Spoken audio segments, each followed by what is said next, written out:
Yay! Another week, another doddle, as they say. Hello, everybody, and welcome to this week's Metaworld News.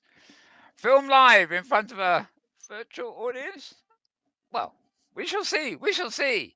Anyway, I am Mal Burns. First name Mal, M-A-L. Second name B-U-R-N-S. But if you want to find me on Twitter, you're going to have to squash me. I don't like being squashed. Never mind. Twitter.com/. Mal Burns, Malburns, all one word. And a secondary feed for this show, which is twitter.com/Metaworld News. Again, two words squashed together. Anyway, here I am with what will be the news headlines for the week ending the 14th of February 2021. Indeed. Yeah, that was good, wasn't it? And a happy Valentine's Day to those of you who are still celebrating such things.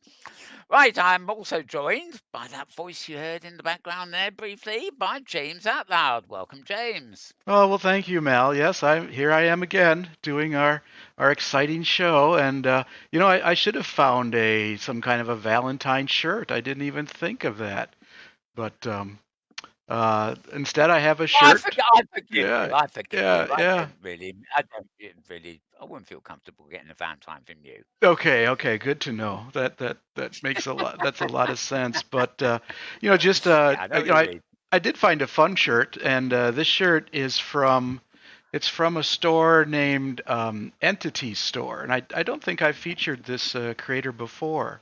And I like the emissive shirts, the ones Mm. that emit light. And so let me pan the camera around here and see the shirt out in the audience. There it is. Oh, Ah, isn't that something? oh, hang on. I need to turn myself around to Oh, see right, this. right. Look at Oh, the I screen. see. Right. So it's Yeah, like a luminous paint. It's like a right. luminous paint on the shirt. Yeah, On glow in the this. dark Yeah. paint. So very, very Ah, exciting. very good. Yep. Very So good. thank you to Entity Store for that. Yeah.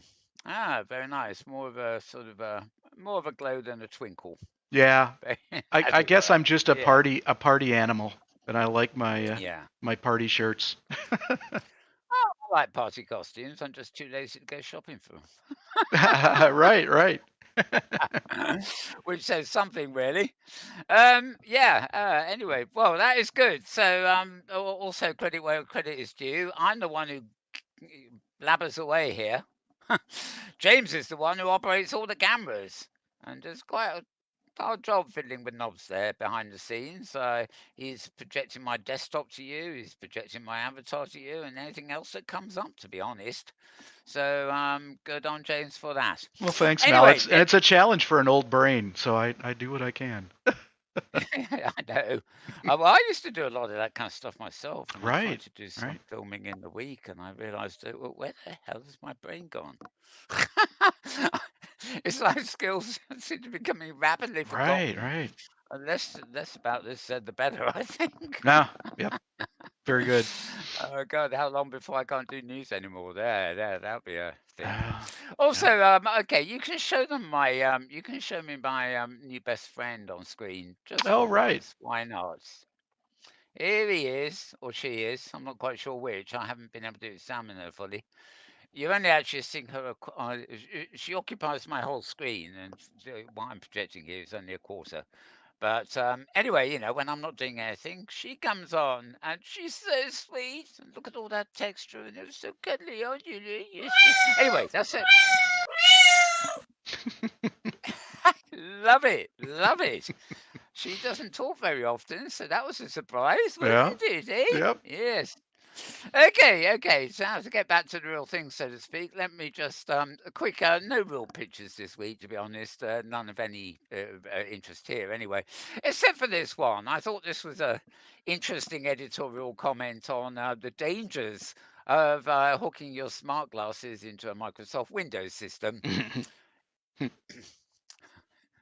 You will not have much fun. You can see much more interesting stuff outside the glasses than you can see on screen in the glasses.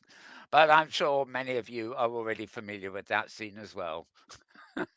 It does pop up quite a lot, doesn't it, in Microsoft territory? Anyway, that's one for the road, so to speak. I'm going to put that away completely, and we'll now toggle. I thought we were going to toggle the rest of the world. Right, okay. So much for my toggle button. That It worked worked, did it? before. Right, right. Yes, it did. I think it's because I put the thingy away. Never mind, never mind. It can't be far away. Here we are. Okay. So, as I say, the headlines for the week ending February 14th, although this, oddly enough, this is Monday's post. We always start with this. It's from scarghost.com, SKARREDGHOST, and I forgot that one howls, doesn't it? He Thank does. you, The ghost James. howls. Scarghost.com with a K there. And yeah, it's the normal XR Wheat Peak. XR is AR, VR, MR, you name it. Everything but we are, actually, because we are, they're not we are. We are. We are. Anyway, forget that. No, we are, but they're not. We are. We are. We are. But they are XR, MR. They are. Never mind, never mind. It gets confusing when I do it that way around. Okay, it's a look back on the week prior to February the 8th, in fact. So most of what is there, if it's relevant to us, we would have actually mentioned on last week's show, or it would have been in my Twitter feed for that week. Um, so I'll scroll down quickly. As always, it's hard to have a week without the Oculus and their parent company and stuff being in the news. Um, oh yeah, there's now something called an App Lab, which is separate from the App Store for the Oculus. I think AppLab basically is not yet approved stuff or something like that. Anyway, um, it's probably an excuse for them to put more spyware up. Actually, all right. Disadvantage of AppLab is it brings more content curation. Uh, okay, I don't know about that. You'll know about it if you're an Oculus user. Um, yeah, so Apple have been rumored to release a VR headset. We've mentioned this before, and I'm not really fond of rumors, but I do have a couple of patents from Apple this week. Some talk of their headset selling at $3,000.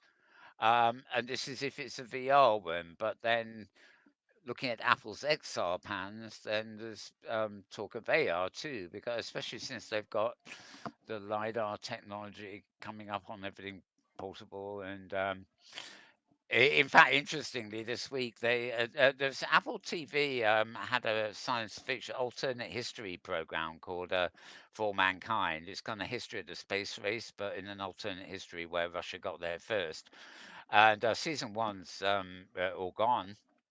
Well, it's probably still online, but in a few weeks, season two starts, and Apple themselves have brought out on the iPad or phone too, probably, an app which is free. It's an augmented reality app called uh, um, For Mankind, and I haven't downloaded it and tried it yet. I've read quite a lot about it. Apparently, it's full of it tells a bit of the story between season one and season two because there's a 10-year gap in the story. But it also, if you know Ready Player One, and like there was a room with all these artifacts from games and stuff like that in it. Well, apparently this AR app actually puts all sorts of artifacts from the years, the decay between seasons, into your room for you, through the augmented reality and the LiDAR technology they've got.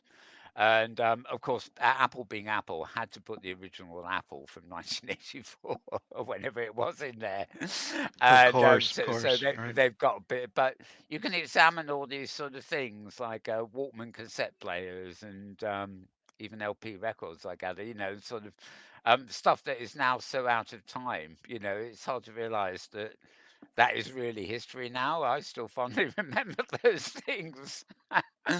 I've still got a whole range of, a whole library full of cassette tapes from before CDs. Go figure. Anyway, that is something they have done too. So when Apple do these things, I tend to think of their focus at the moment being on augmented reality rather than VR.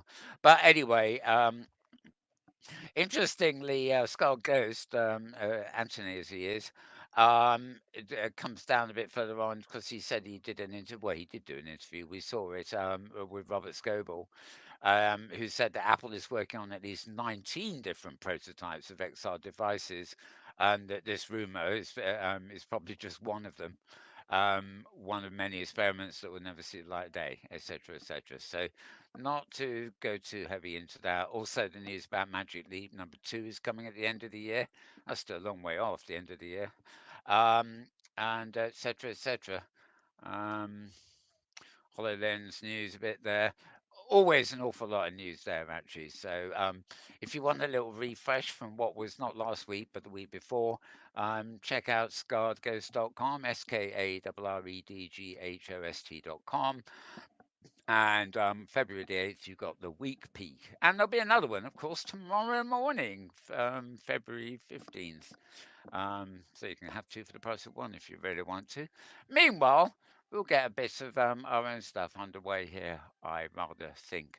Now, um, moving first to one post. This just came in about an hour before. Oh, yes, it says so an hour ago. About an hour before this show started. So it's out of order, as it were. Instead of having the earliest first, this is the latest first. Just one post, and we're back to the normal chronology. Um, it's interesting. 6 things that VR still needs to get better at. Now, this is posted. The site this is posted at is pcgamer.com, pcgamer.com, and they're fairly obvious things, but you want to think of them, don't you? You don't often think of you use what's available to you. Many people, and some of us are always saying, "Oh, we need that, this, that, and the other." But you know, this really is 6 things this VR really needs to get better. Um, VR is shaping up nicely for 2021, but, but we need a few more of these things. So, what are they? Throwing things. Yes, well, what would VR be, or even the real world, if you couldn't throw things? And unfortunately, in real life, people throw things that are a bit more formidable than snowballs. So whether we really should be saying things, I don't know. There Hmm. was another post I haven't got up. I haven't put up this week um, because it's a bit needless. But one of the suppliers for VR and stuff has brought out, the obligatory accessory, which is a gun, and you hold the gun and you fire. You go into VR and you fire at things. Now, shooting games have been around for ages, and you've got shooting games in VR, so it's not surprising there's an accessory which is a gun. I've never really liked. I mean, I think that encourages people to think that they can shoot and hit targets, and if you do it for enough years, you begin to forget that doing that in real life is not really a good idea, even though in certain countries of the world it's legal to have those firearms. Um, However, um, back in the days of CDI, Philips CDI, do you remember those, James? I think I Hmm. mentioned those to Oh, you. yes. Yeah. I had what they called an air mouse, which actually Hmm. was a gun. It was a plastic gun on a long wire, and you calibrated it to the four corners of your screen, and you shot at the corners, and so it was accurate. And then you were able to shoot at things on screen. Now, there isn't a shoot up game ever invented where I can get past the first panel.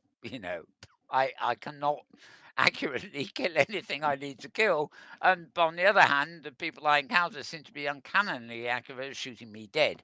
So that put paid to a lot of games for me until Miss came along. But I made the most use. I'm not going to go down a rabbit hole here, but I'll see if you can guess, James. What do you think I found the most useful thing about my gun? Air mouse. The Drawing with air a mouse. brush? Drawing like a brush?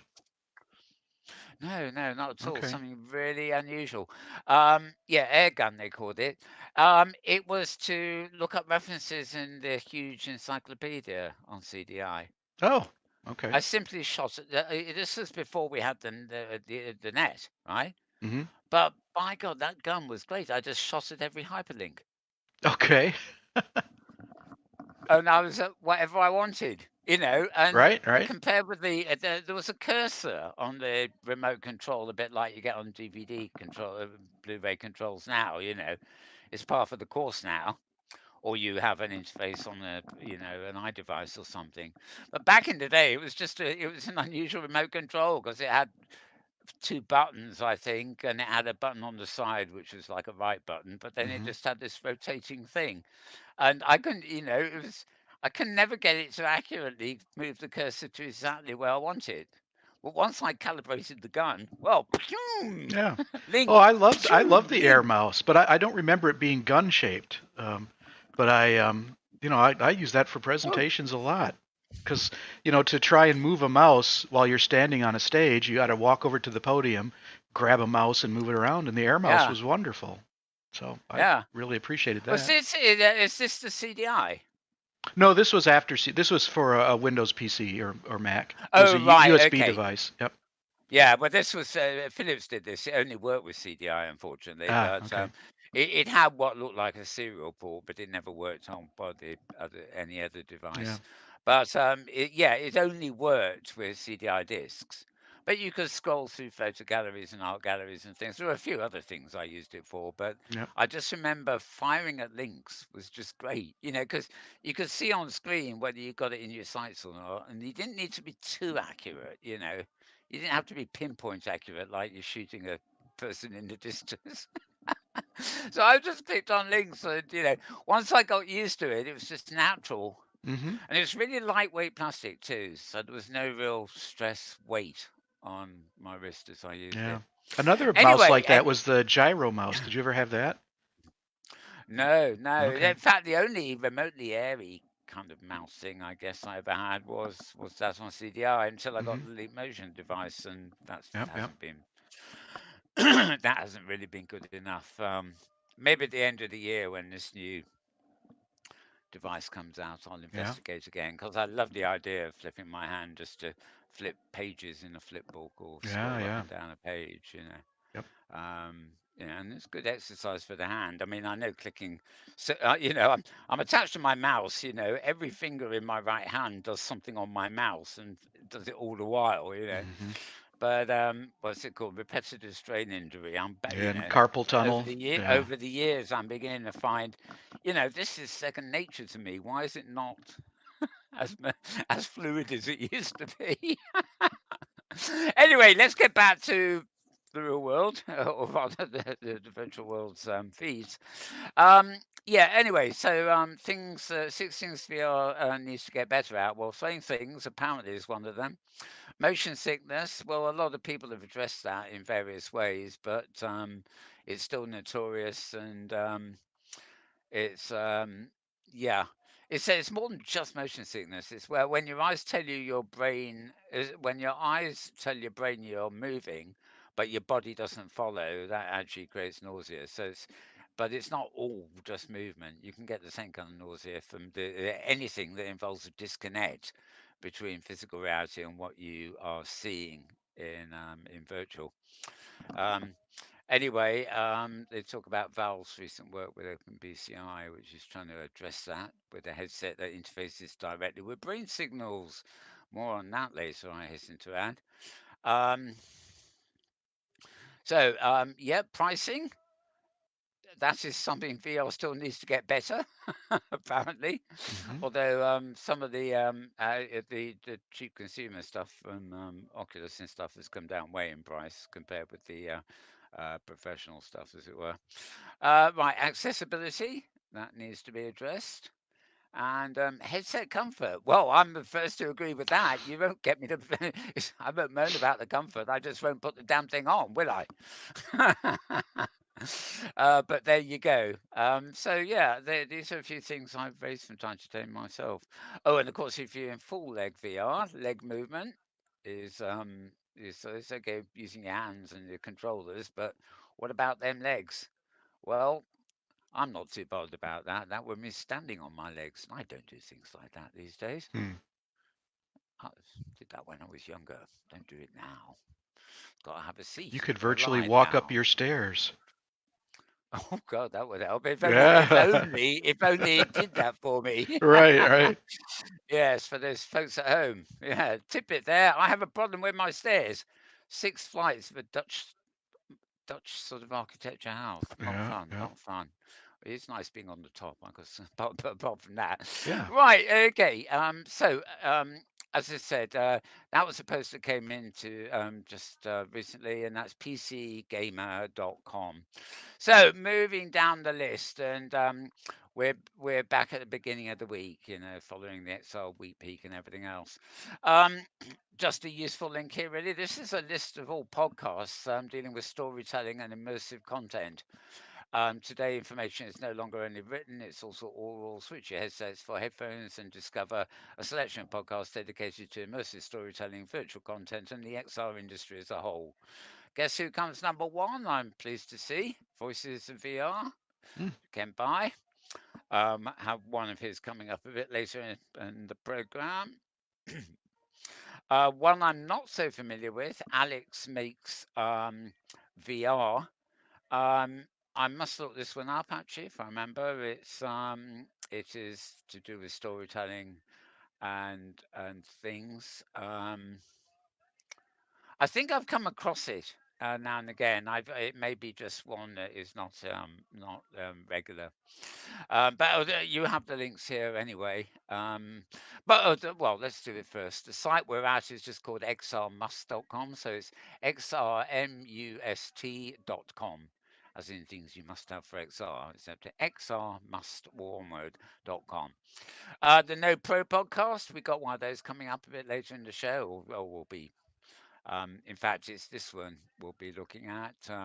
We mentioned the Royal Shakespeare Company doing their sort of interactive performance with Dream, and their this week's podcast has an interview with Sarah Ellis, who's the basically I think she's the director of the whole Shakespeare thing. Um, Also, a Future Insiders podcast. Another one to check that I'm not super familiar with. XR at Home, I've been to. It's in French and English, it seems. Not again, I probably got subscriptions to all of these, and whether I actually am very familiar with them will probably depend on how often the subscription comes through. A weekly podcast you can't miss. A biannual podcast is very easy to miss. Or for when it comes in, fine, but then you forget it. There was Story Futures Academy podcast, VRTL podcasts, and This Week in XR podcast. We'll come up with that later.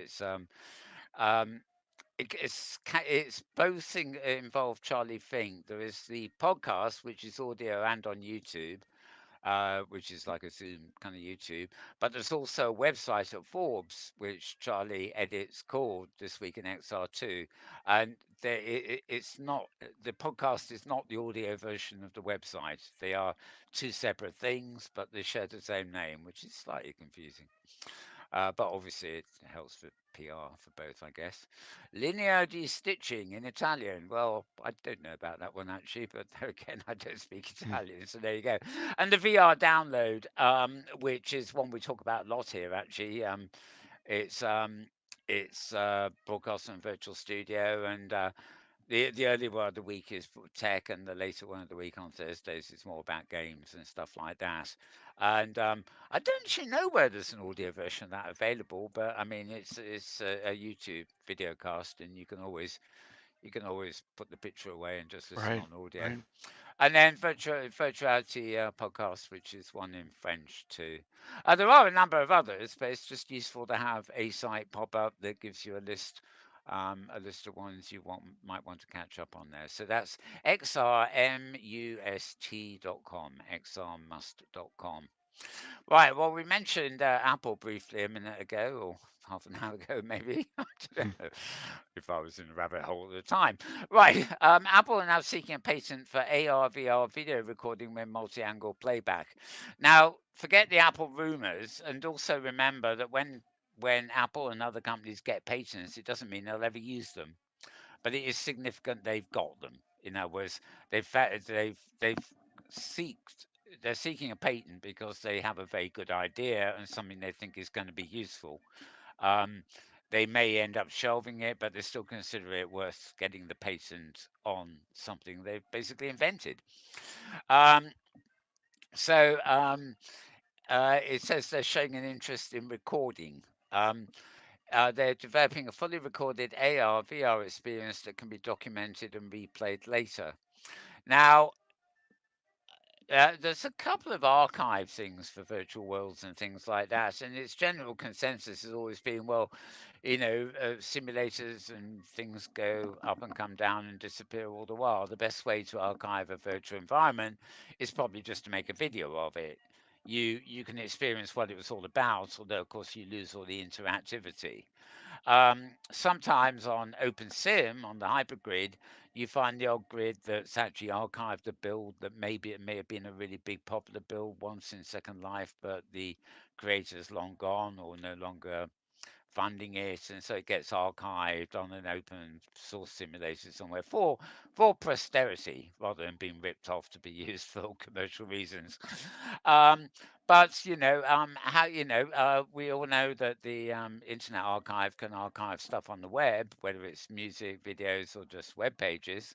Although sadly, 30 years on or whatever, they are now facing major actions in America, to, people who own copyright, you know, even if copyright expires, people like to renew it. They don't want the Internet Archive, keeping it for posterity.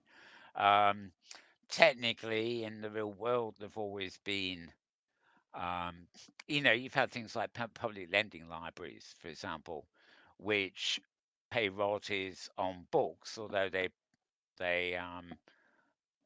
have a special rate when they lend them to you. So copyright is served, but you've also got libraries, which are sort of archives, aren't they? Um, but with a lot of electronic stuff, even boring old web pages, there was never initially in the original web with hot linking and everything else, and sharing was the name of the game, any need for that. But nowadays, with commerce taking over, sharing's the only name of the game, it seems, and people want money. There's people out there trying to get the law changed so every time you click on a link, you pay for it. You know, um, they can pay for it through my Facebook account, I suppose. It's about time I got something back from them, but never mind. Okay, anyway, Apple have a patent that they're going for. They want multi-angle playback. The idea here is that you can be in a 3D space and you can record not just a video, but you can record all the elements of that space. So you can then replay it as you will.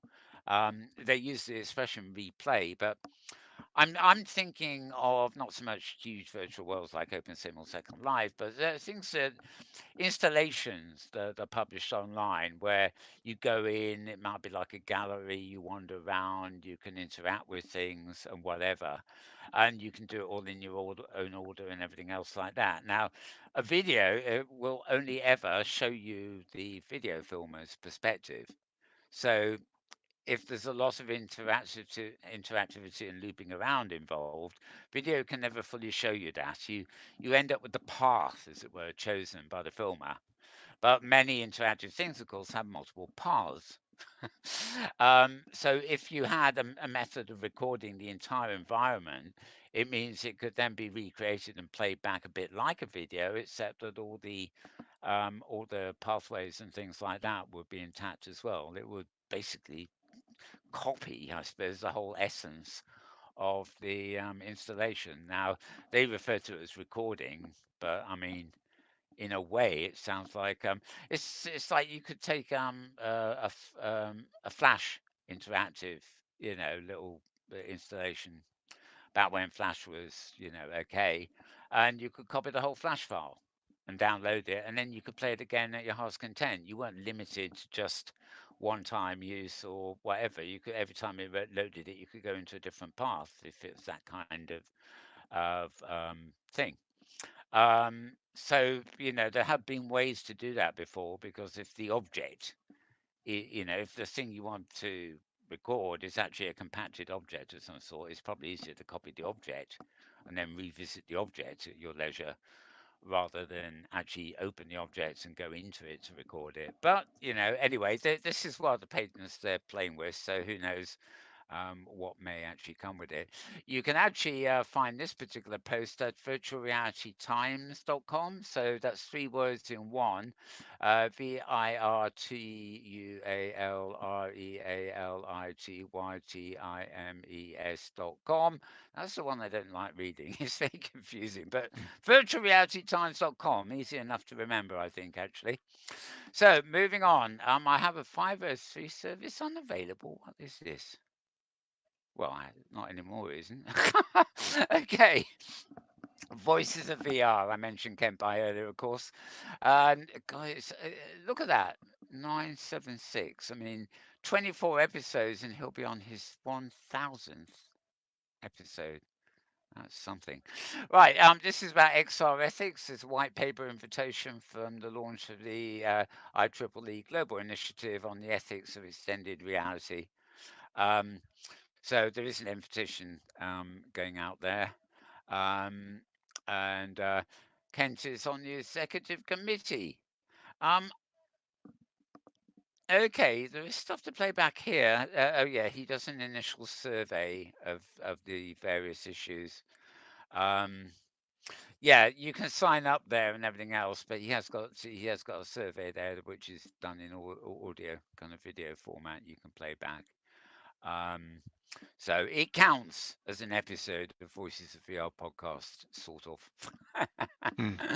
And you'll find that, of course, as you always can at voicesvr.com, voicesofvr.com. Moving on to more XR. AR, VR, we are, yeah, yeah. XR to the moon. This is Metastage's CEO. Her name is Christina Heller. And actually, she's very nice, isn't she? Yes. I'm going to have to go to the web page. There we are. This again is another podcast. This is actually XR to the Moon. It's the podcast is actually called Creative Pursuits, and you can play it on this page, or you can listen to it on Apple Podcasts or on Spotify. And I'm just going to shunt it through to Spotify while I'm at it. I think I might have done it already, but you never know. Right. There it is. And yes, it seems I'm already following her. But what the hell? It was worth a check. Okay. So there she is, Exile to the Moon. Where are we? Hmm. Oh, I'm on the Spotify page. That doesn't help, does it? It's Hmm. moved me. Oh dear. Okay, okay, here we are. I need to now get the web page again. Okay, it doesn't really tell you that much about it here, but anyway, long-standing entrepreneur Kristen Heller discusses honing her intrepid instincts from a young age, the environmental impact of going virtual, and the past, present, and future of XR. And she also talks about rattlesnakes and spiders. Whether that means she likes them or doesn't like them, I'm not quite sure. Hmm. You'll have to listen and find out. Not going to give everything away here, are we? Right. Okay. So the site you want to get to this is Creative Pursuits Podcast. .tv. So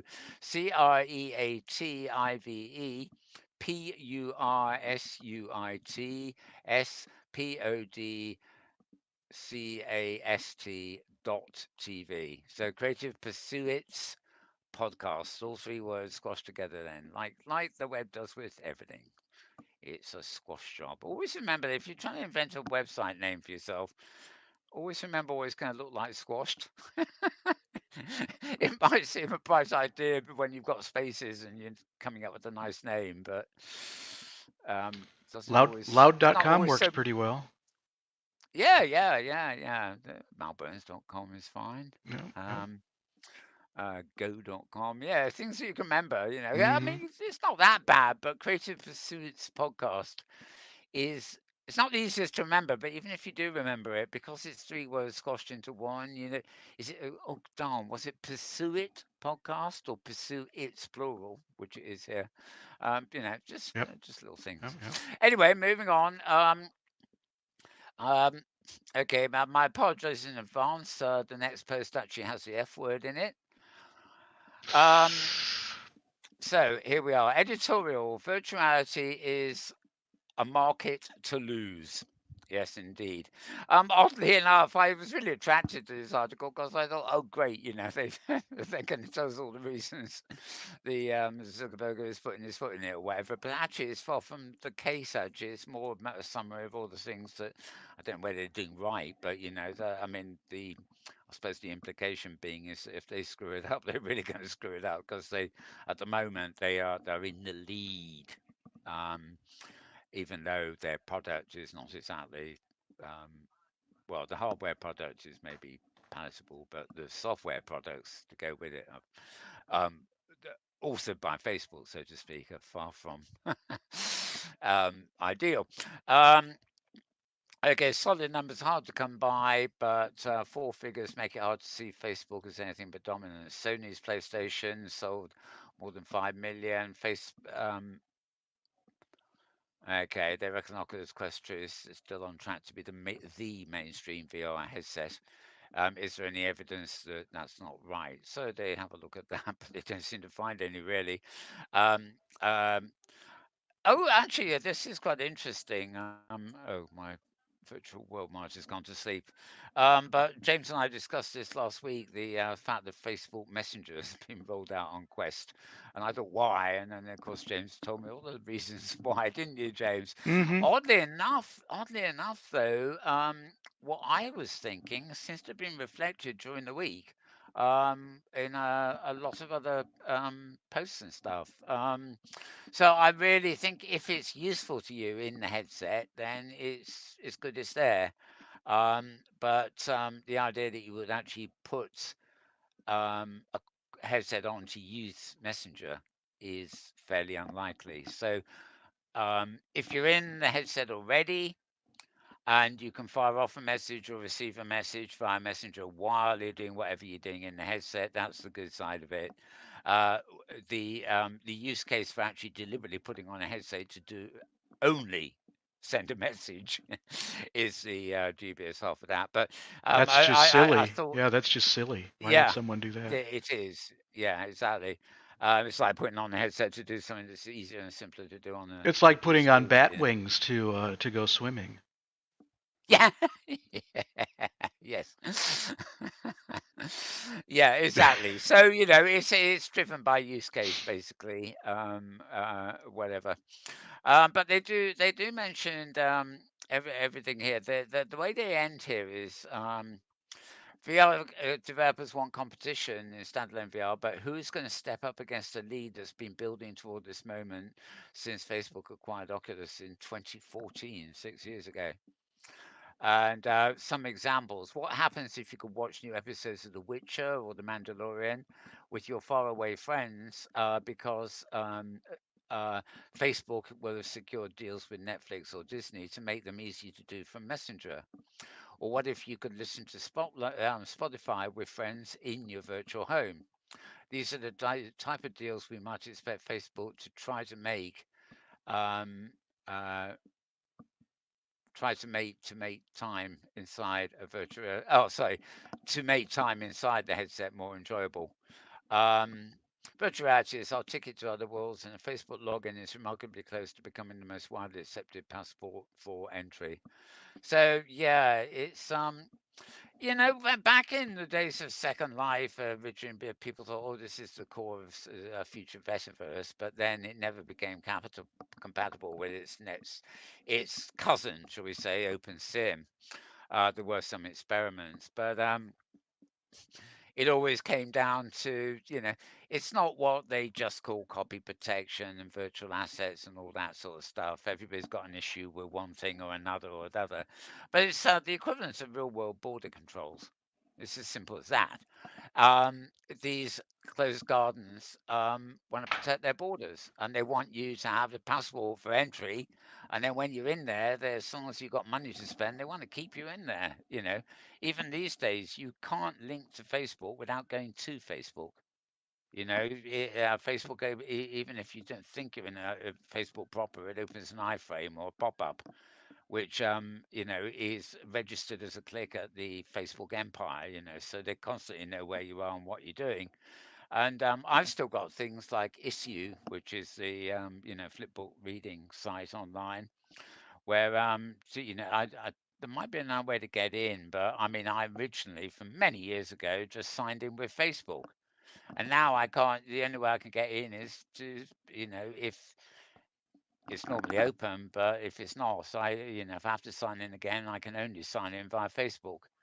I could sign in via an email and everything else, but I don't have an account to do, to do it that way.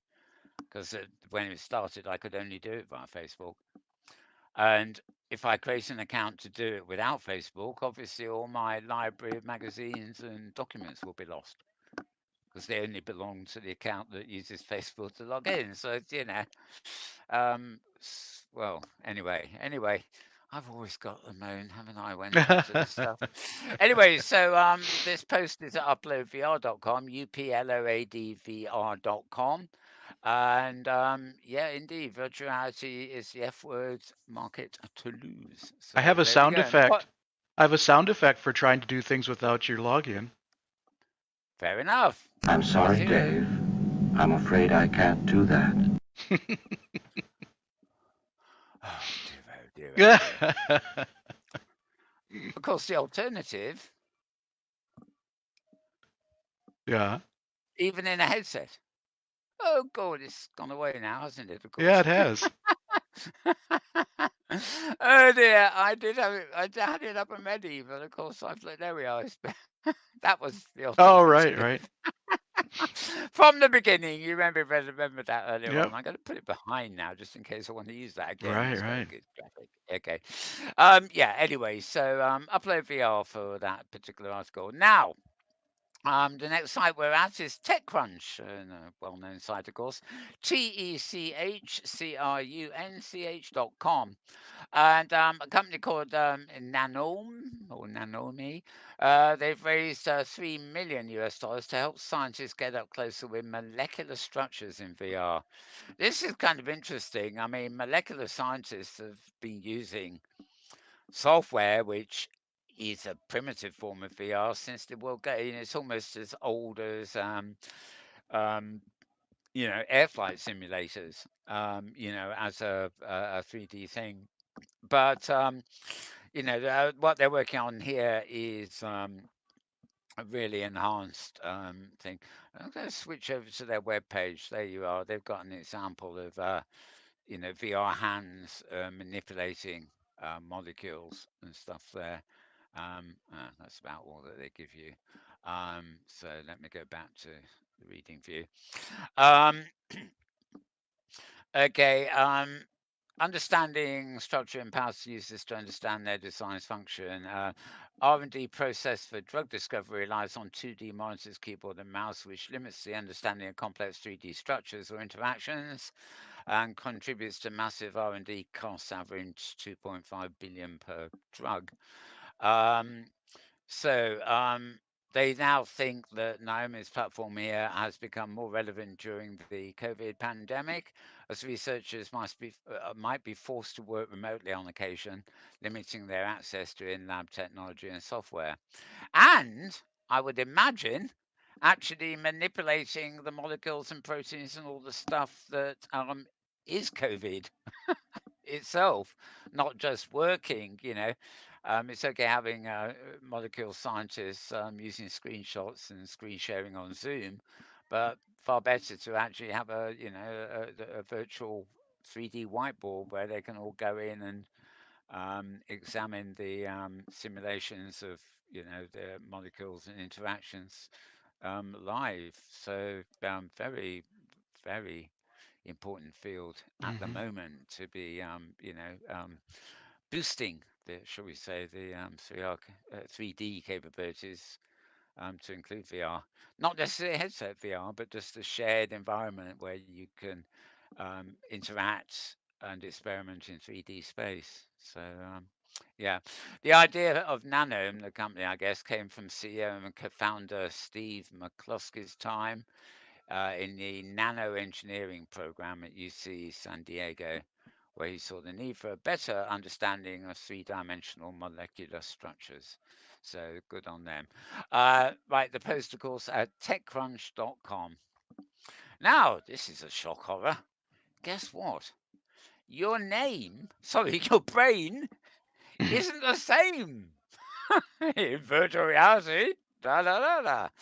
This is a site called massivesci.com. MASSIVESCI, like massive science, but just abbreviated to sci. All one word, massivesci.com.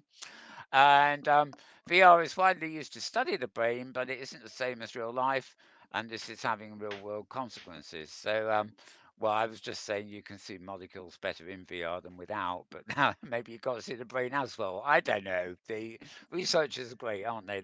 They'll research anything, especially if there's a nice hefty grant involved. Um, Research uses it in studies of brains from all kinds of animals, bees, fish, rats, and of course humans. Sadly, this does not mean that bees have a tiny VR headset. Instead, the setup often consists of either a normal computer screen surrounding the subject or special cylindrical screen. This has become a powerful tool in neuroscience because it has many advantages for researchers that allow them to answer new questions about the brain, etc., etc. Really, what else can one say? There's a picture of a brain with attachments and glasses too, and a screen. No, fully, yeah, that's all it needs for the headset. Lots of things stuck on your head. I wonder if they work with Velcro or whether you have to super glue them on. I don't know. Anyway, right. So powerful tool in neuroscience, and the article goes on and on. Despite what is said above, they apparently have made a headset that fits on that mouse. Cough, cough. And, I've seen headsets on all sorts of strange creatures, actually. All the wonders of Photoshop, I suspect. Right. Anyway, you get the gist of that article. If you're involved in neurotech, I guess is the word, then something to read there as well. Massive side. Okay, I'll spell it again. MASSIVESCI.com. And well, we're moving on. Okay. We've been hearing a lot recently about audio and stuff. For example, the start of what's it, Clubhouse, and I actually, oh, I will mention this actually. I went to Product Hunt today, and I got a post about an open source equivalent of Clubhouse, and all you need to log in is your Twitter account. So I've downloaded it basically, and now I can actually talk in voice to any of my Twitter followers. Basically, it has become a clubhouse, so I could actually go to half the people I mentioned here on Twitter and try and talk them into coming into my room, as it were. I should say, and I can look them up easily because I'm logged in with Twitter, and they're also my followers on Twitter, which is a lot easier than going into say High Fidelity or Zoom and trying to have to find the email addresses and mail to everybody individually. So it is a bit more like Clubhouse in that. I tried to join up to Clubhouse. I'm still awaiting an invite, even though I was getting endless invites in the feed saying click here to join us for this chat, and of course I clicked there. Firstly it didn't know who I was because I've registered my name there, but they haven't given me a proper invite yet. But secondly, the invite will only work on the iPhone by the look of it. So I don't really find that's useful. I don't want to have to pick up the phone to go into an audio conversation with a group of people. I don't even do that for phone calls. I have them all come through Skype on my desktop. You know, it's regressive to me, but I certainly do like the idea of Clubhouse and that audio meeting room. So I've downloaded this one. I might test it out on James later to see what he thinks because Oh, it's simply an Earl, you know. Well, you would need a Twitter account. Yeah, well, anyway, I've got a couple moving of on. Well, those. Right, right. okay, right. We'll check that out in a bit. Then it seems quite easy. If you've got say half a dozen of you on Twitter and you want to have a little conference in audio with yourselves, then it's just a click away. Right. Anyway, but this one's also about sound, and this isn't the 3D spatial sound of everything else like that. This is about sound waves which could help with for touching objects in VR. In other words, Okay, the ultimate goal in virtual reality, film or live reality, is letting users physically touch non-existent objects in a VR world. Until we figure out Star Trek's holodecks, researchers at the University of Tokyo are experimenting with steerable helium balloons that VR users can safely reach out and touch. Um, I don't quite get that. I have to read on a bit. You can't have the. I presume the steerable helium balloons are in the real world, and by Wi-Fi or something, they interface with a 3D space so you can touch them. Not quite sure there, but okay. Okay, balloon interface for haptic. Let's just see what this is all about. Videos always work better a bit, don't they? Or if no audio. Oh, well, that's interesting. A lot of machinery in a balloon. So somebody in VR somewhere is pushing a balloon around, and it's working between these. Ah, I don't think you're going to have that in your living room very quickly, actually. Okay. Okay, I guess you can. I'm going to just leave you and say if you're interested in reading this, you just need to rev the engine, don't you, James? Oh, is that the case? Yep. uh, Bit slow off the mark there. Yes, Yep. it's good old Vroom. VRROM dot buzz. And that buzz is BUZZ. So even after the dot is weird. Okay, Vroom dot buzz. And they're French sites, in fact, but it's all in English. So, yeah, just a piece of technology here. I did.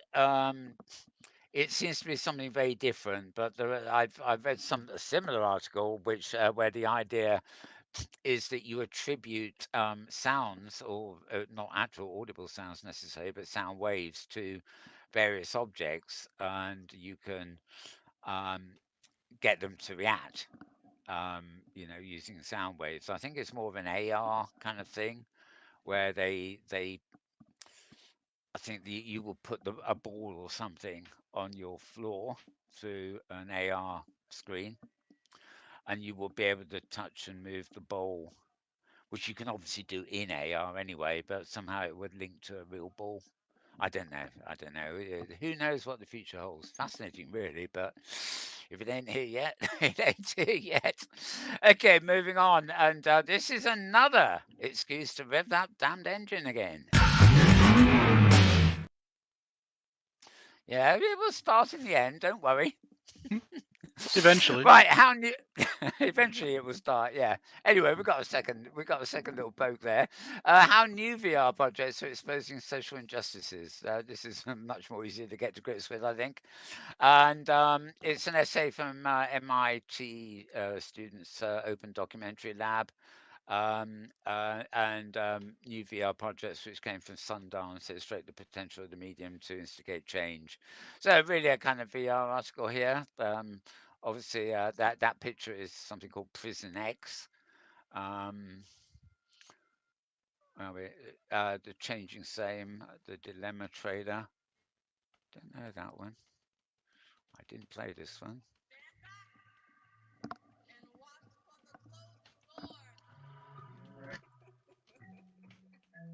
Oh, I can see you're curious. You want to enter? We got a call. This call describes you perfectly. You don't have to come with us. You fit the description. Black, wearing clothing. Shouldn't be surprised by this.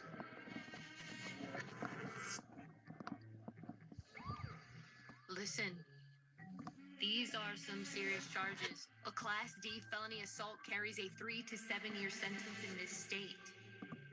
I was just in the wrong place at the wrong time. I'm a free man. What's it gonna be? Guilty or not guilty?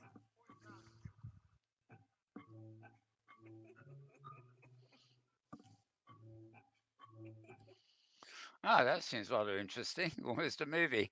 Okay, you can read more about that at VRROOM.BU Z.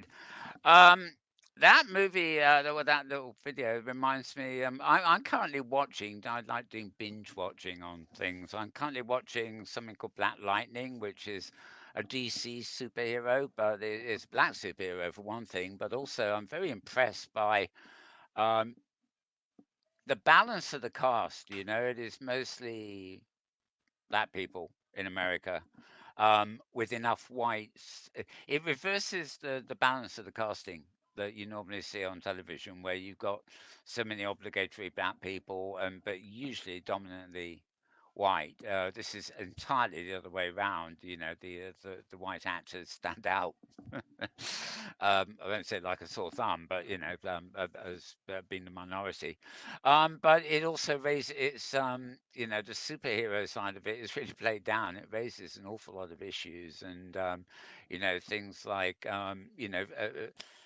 they've got the obligatory superhero and foreign power, invaders and things lurking around out there. But half the time, it just seems to be the black populace trying to liberate their town, and the underlying story there, and it's quite good. And I'm now just into the beginning of season 3.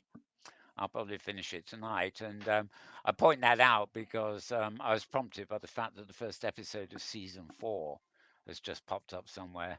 I forgot which network it's on, but it's obviously season 4 has been filmed post COVID, or within COVID, which would be interesting to see too.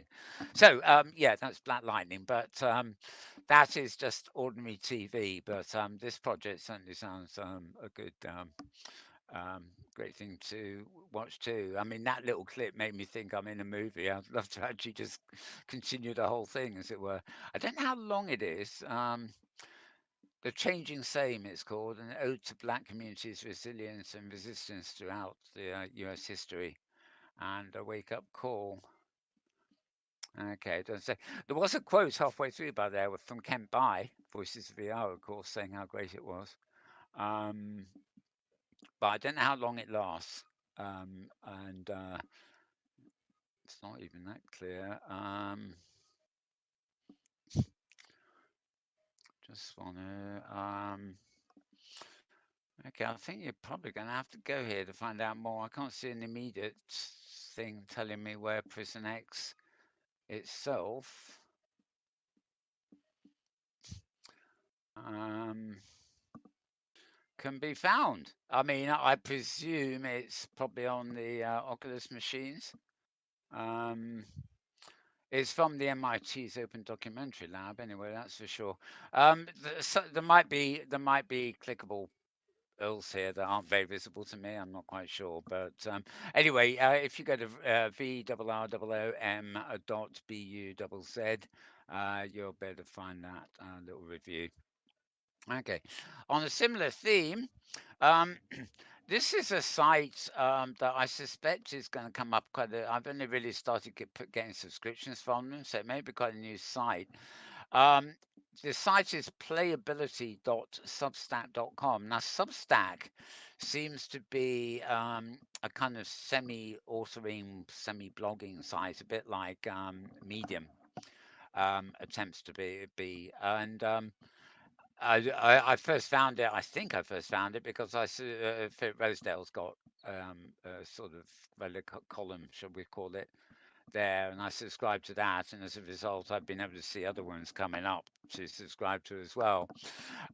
So I got a feeling we might be seeing quite a few of these in future. Anyway, the site for now is simply Playability. That's PLAYABILITY dot Substack, which is SUBSTACK.com. And you'll find other sites which are, othersite.substack.com. So it all behaves a bit like Medium. But Playability actually seems to be quite a good one because it's got various articles and posts on immersive tech. This one, it's not the most recent. It was actually January 19th, but I only got it this week, so to speak. It's got 2021's best immersive workspaces from 2D and spatial audio to 3D and real time, with rich interactive media.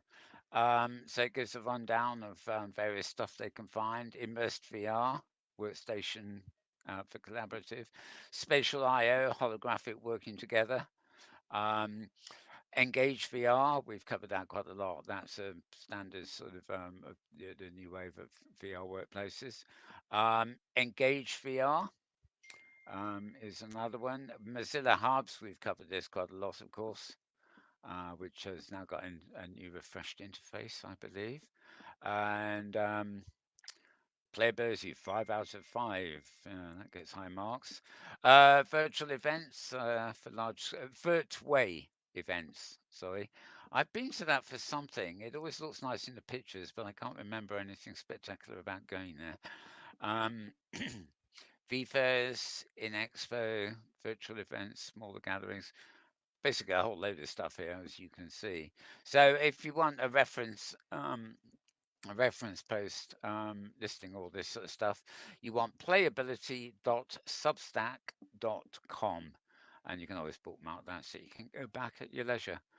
A quick reminder that if you visit my feed at twitter.com/malburns, that's MALBURNS, one word, you can find direct links to all these articles, which is sometimes easier than just some of the links I'm reading out will take you to home pages, which isn't always the best place to start.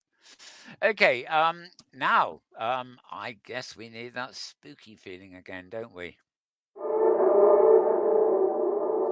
Indeed, we're back with the scarredghost.com, SKARREDGHOST.com. And the Real Max Quayan, I guess, review. Wide field of view AR is amazing. And strictly, this is just a review.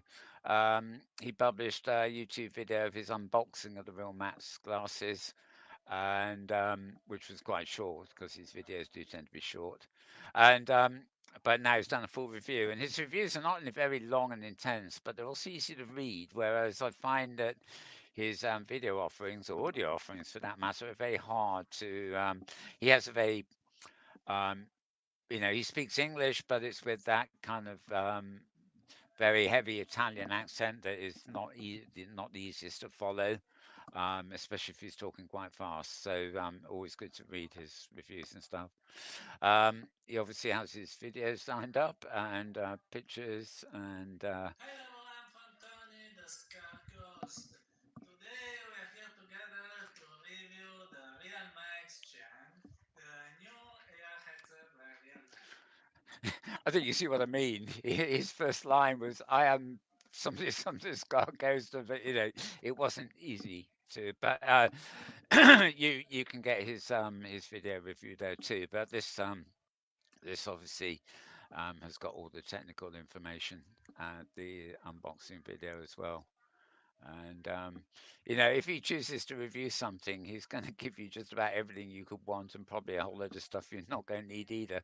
But he just has a remarkable way of pulling together everything you could possibly need to know about something.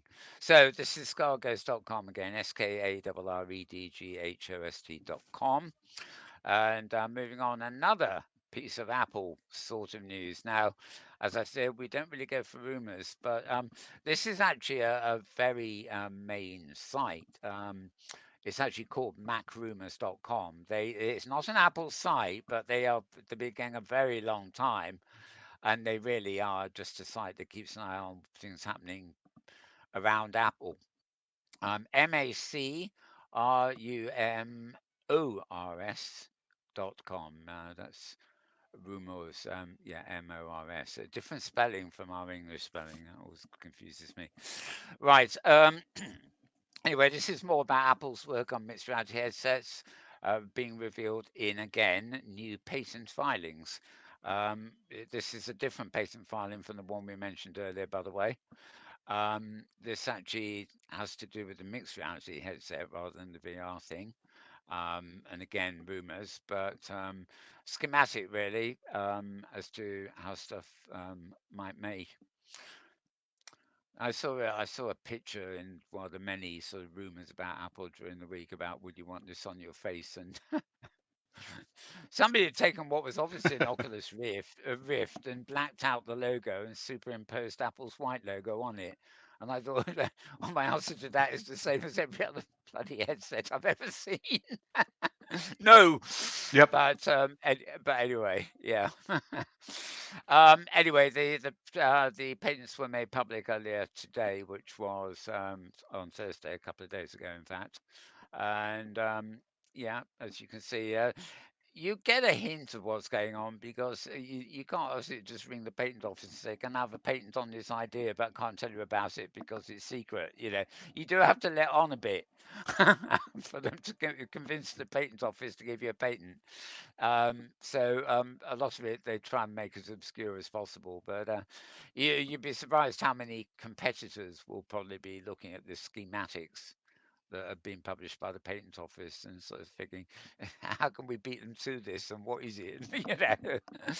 But as I say, also you often find patents that are filed in case they're going to be useful. They're serious enough for a company to think we better patent this because we could maybe have a use for this. But there's no guarantee it won't actually end up on the shelf. But also, I mean, there's something else which is less well known, right?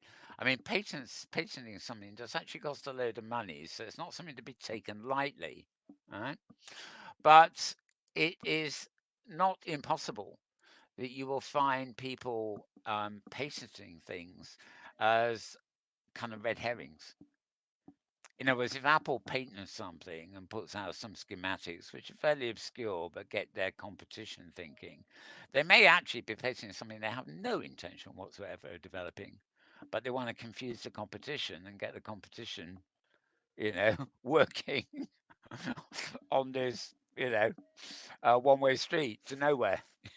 So, you've got to take these things as a pinch of salt, actually. Um, as I said. Okay, so we're moving, guys. Now talking Medium, this is a site app Medium. This is Chase MC67. Yeah, gosh, who he? Chase McCarthy, obviously.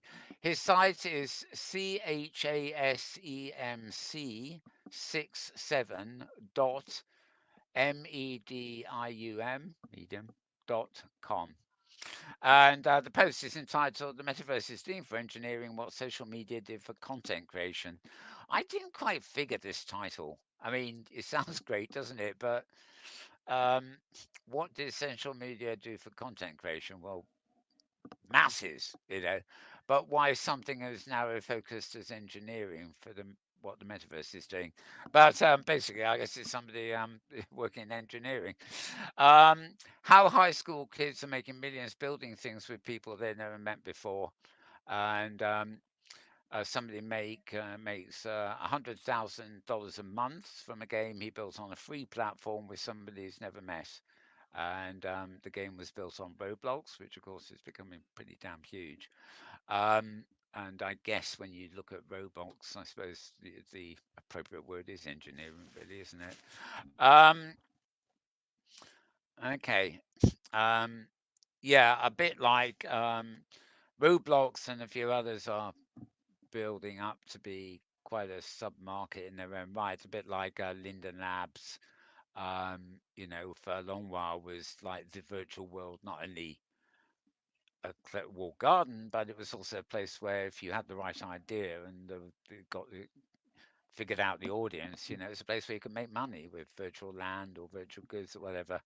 Less so nowadays. It's sort of more stabilized and become more mainstream, but it's certainly led in that field. And it seems like Roblox are doing a lot of what you might call leading in that sort of field again now. Um, Roblox, on the other hand, doesn't have all the building tools in world itself, so you need expertise, as they say here, in things like Java scripts, Python, or Maya, Blender, Lua, and various things there that you might need to lead. Anyway, Chase, the author, it's a short article that actually, but he's a senior software engineer at Roblox. So he's sort of giving a few tips and things there, but inadvertently promoting their platform at the same time. But what the hell, we don't mind, do we really? So that's chasemc67.medium.com. And our virtual reality app is being used. Oh, God. All right, let's just dispose of this. Okay, and dispose. Oh God, no, there we are. Being support GP recruitment. GP is doctors, basically general practitioners. You know, your local neighbourhood doctor here in the UK.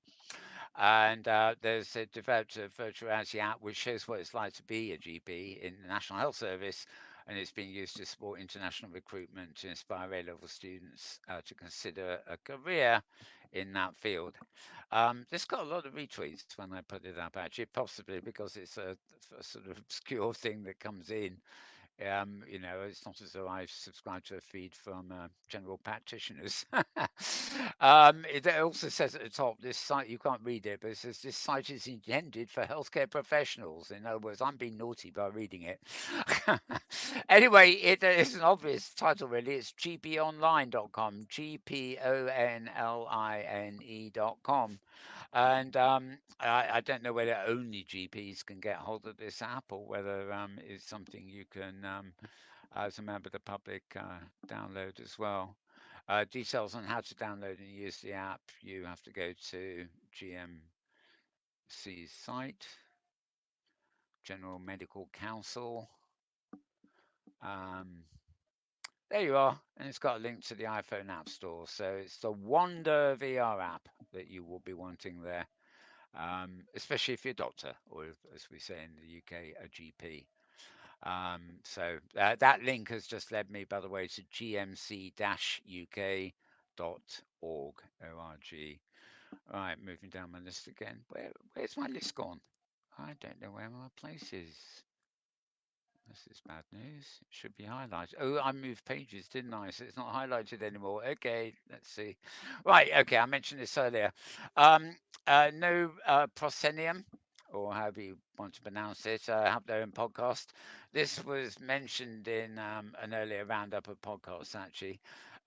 Sarah Ellis is at the Royal Shakespeare Company, and she's talking about Dream, which is an up and coming experimental live stream performance that merges live actors, the Unreal Engine, and an audience feedback loop. It's based on Midsummer Night's Dream, of course, but it's very, very different. It's a unique work. It's not an adaptation. We've actually covered this before, so there's not much more to say except this is with she's the director of digital development for the Royal Shakespeare Company, and so she's sort of talking about it there. Not sure how long that was. I don't think it was super long. But I think it was about 30 minutes or so. No, it's not going to tell me. I think it was about 30 minutes or something. So let's go quite an interesting one now.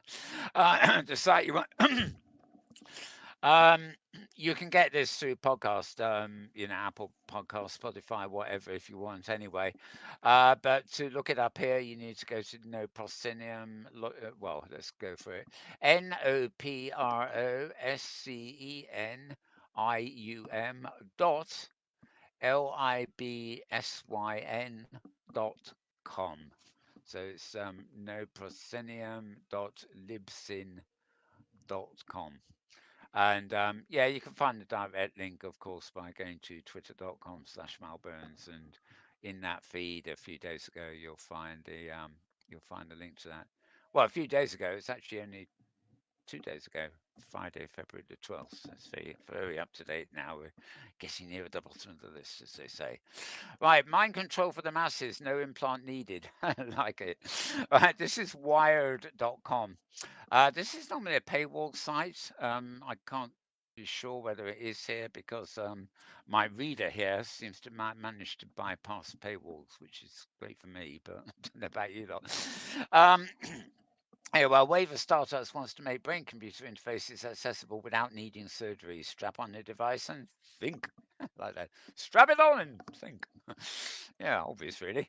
Okay, just a roundup of stuff as you might expect from Wired. You know, this is sort of it's the kind of article you might have read in the imprint magazine of the time. You know, updating you on the state of mind control hardware and software. Really, um, got a load to read there. If you're interested in this stuff, there's probably nothing new in this roundup. But if you don't know that much about it, it's quite informative. Um, oh yeah. Okay, at this early stage, brain control interfaces are more like the virtual reality headset than the next generation great interface. Mind blowing in demos, but easy to put back in the box. So, yeah, they would be really. Actually, I'm not sure I'd even take one out of the box, but if I got one for free, I probably couldn't resist, you know. Right, did I give you? Yeah, wired.com for that one. Okay, XR Talks, right? Um, this is a series that features presentations and educational videos from the XR universe, including embedded video, narrative analysis, and top takeaways. Um, Right. This is VentureBeat again. Now, a couple of weeks ago, they had some quite sorry. Well, this is a repeat, so I'm not actually going to play it. But this is the GameSpeed Summit that they had a couple of weeks ago, and it looks like yes, it is from the Metaverse track of that conference. So it's they've basically done a blog post around and embedded the video there. It's basically a way to just keep people going back to the. They're excellent videos, I hasten to add, but you do get a lot of sites that tend to do this. And this, oddly enough, is not GameSpeed or VentureBeat themselves. It's another site, so maybe it's just a way of promoting it. It's arinsider.co. So that's ARINSIDER.co. Yeah, if you haven't listened to this is actually one of the better ones. Kathy Hackett there, and various others on that particular panel, obviously filmed via a Zoom-like thing. Now, OpenBCI, this relates to the previous one. BCI again is Brain's computer interface, and OpenBCI is basically an open source development sort of schematic for brain interfaces. Games using brain interfaces are coming within 3 years. Now, guess who's writing here? Yes, face spooky, really. Yeah. And of course, the Skull Ghost is sure to give you value for money. There we go. Um,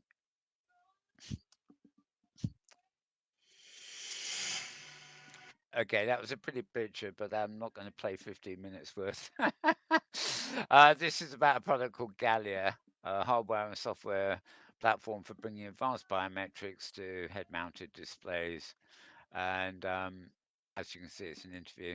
Um, Goes on for quite some time. So back into we've looked at this one before, I think. Never mind the game, but again, um, And for mature.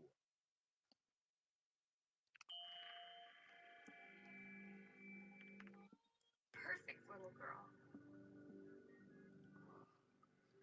They have yet to fix us. I'm not going to play this, but I should actually make a note of. I just can't remember where I watched it to be at all. Actually, the name never mind sounds familiar, but by Flying Mollusks. So I may have watched that before, but it describes itself as the first biofeedback adventure game. So could well be. It's not in the mood for doing that. I need to be logged into Vimeo, I think. Right. Anyway, quite an extensive interview there, embedded video, and everything else, all hosted by scarghost.com. So that's SKARREDGHOST.com. Moving on, this week in XR. Right. Now, unlike we did feature earlier, the podcast, And but this is the website by Charlie Fink again. This is at Forbes.com, Forbes.com. And usually when I go here in a web browser per se, it's sort of behind a paywall, and there's a thing saying you've seen all the 3 articles you're entitled to this month, kind of thing.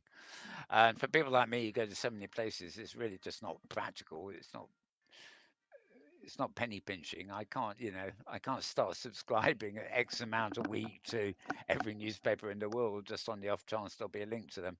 Um, so fortunately, they do come up this way. So you try your luck really there with Forbes. It's I think it was today or yesterday. The date on this. Oh yeah, right. 2:30 in the morning. This morning, right? Virtual people and the big Quest sales estimate. And yeah, looking at virtual people, um, mentioning Nanomi, I've already dealt with today. Arden's Wake is something in the Oculus store. Um, 200 million snapshot users engaged with AR daily in Q4 last year. Rec Room estimates 2 to 3 million Quest 2 headset sales. Um, Bits on Sundance, Matterport, to be listed on NASDAQ. Um, our Visio brings AR to Zoom meetings with immersive 3D app. Ah, I might check that one out later. I don't. Hang on, let's have a Next Reality News. Do I know this site or not? Okay. Well, this is more augmented reality, obviously, than anything else, but includes the app for Immerse 3D is an app for iOS, Android, HoloLens, and Magic Leap. Um, yeah, PR for an ad there, really. Um, I, the the site I'm on now is next.reality.news. Just moved across into that. Right. Not much more to be said there. Forbes is very easy to remember, of course, isn't it? Okay, another one on Apple. And this again comes from the site called Patently Apple. Again, we're all about patents. I think, I'm not sure whether this is exactly the same one. I haven't got a reader view on this. I'm wondering if it's a reformatted version of the same article.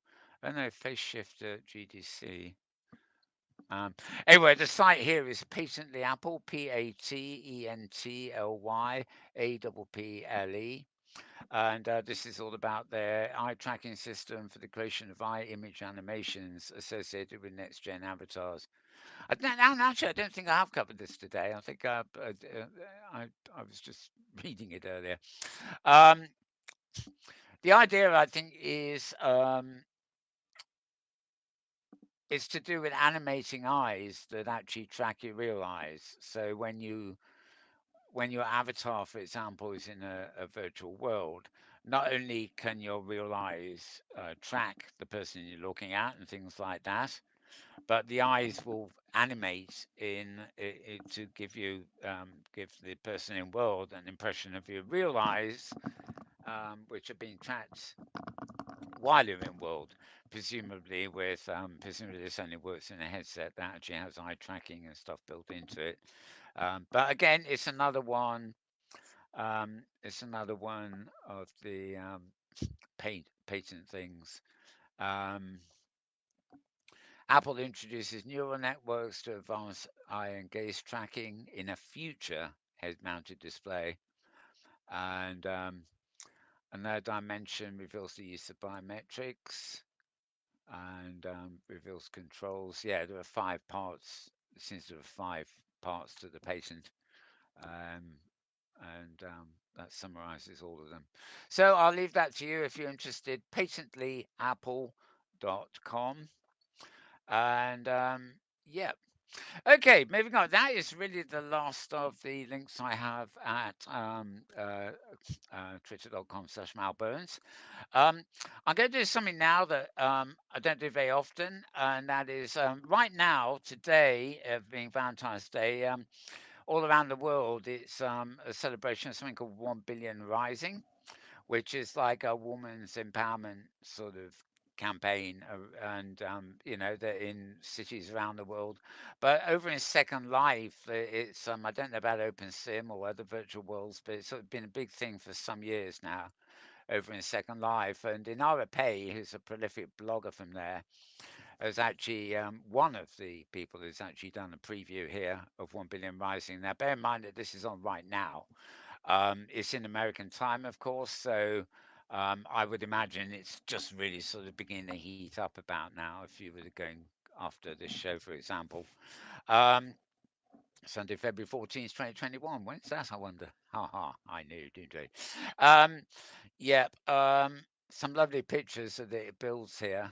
They basically, have a specially built area, and as of midnight Pacific last night, the regions have actually been open. Um, the global movement, the theme this year is Rising Gardens. I went into Second Life on Friday to the non-profit commons where Safir Widdicshins of Designing Worlds, but also a major organizer in this, was sort of giving a little voice rundown of what it was all about to the audience there, which was quite interesting.